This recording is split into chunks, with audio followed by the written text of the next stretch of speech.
विरह दही, चाहती हुती गुहारी जितै तै उततै दार वही, सूरदास अब धीर दही क्यों मन ज्यादा न लगी। तो यहाँ सूरदास जी लिखते हैं कि गोपियां उद्धव को कहती हैं, उद्धव ने तो बोल दिया कि श्री कृष्ण को भूल के निरंकार को याद करो जिसका कोई रूप रंगाकार नहीं है। तो वो अपने मन की बात कहती हैं। क्या कहती हैं? मन ही मांझ रही कि हे उद्धव, हमारी तो जो बातें मन में थी कि श्री कृष्ण आएंगे, हम उनसे ये बात करेंगे, ये कहेंगे, वो तो सारी हमारे मन के अंदर ही रह गई। कहिए जाए कौन पे उठो नाही करते हे उद्धव, हम अपने मन की बातों को किसे जाकर समझाएं, किसे जाकर कहें, हम तो अपनी बात किसी को कह ही नहीं सकते। अवधि आधार आस आवन की, जिसके आने की आस ही हमारे जीवन का आधार था कि अब इसी उम्मीद में थे कि श्री कृष्ण वापिस आएंगे, तन मन भी था सही, और उसी की इसीलिए इसी आस में, इसी उम्मीद में कि श्री कृष्ण वापिस लौट कर आएंगे, हमने जो व्यथा है, जो हमारी पीड़ा है विरह की मैंने बताया था ना, जब भगवान अपने भक्त से दूर हो जाते हैं तो हमने अपनी इस विरह को सहा है।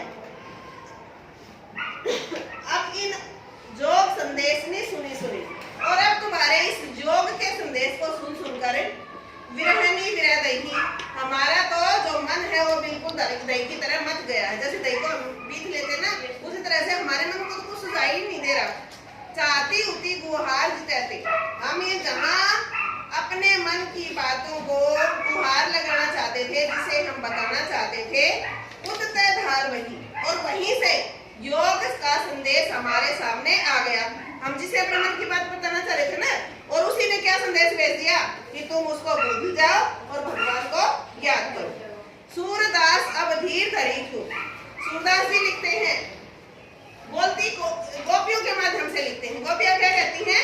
अब धीर धरी क्यों, हम किस तरह से धीरज धरें, कैसे हम अपने मन को धीरज में रखें, मन ज्यादा न लही। हमने तो श्री कृष्ण के प्रेम में कोई भी मर्यादा नहीं रखी, क्योंकि किसी भी समय जब श्री कृष्ण की बांसुरी बजती थी तो जो गोपियां थी वो अपने घर को छोड़कर उसके पास चली जाती थी। कहते थे ना इस तरह से वो जब बजाते थे मुरली तो सब कुछ छोड़कर गोपियां उनके साथ आ जाती।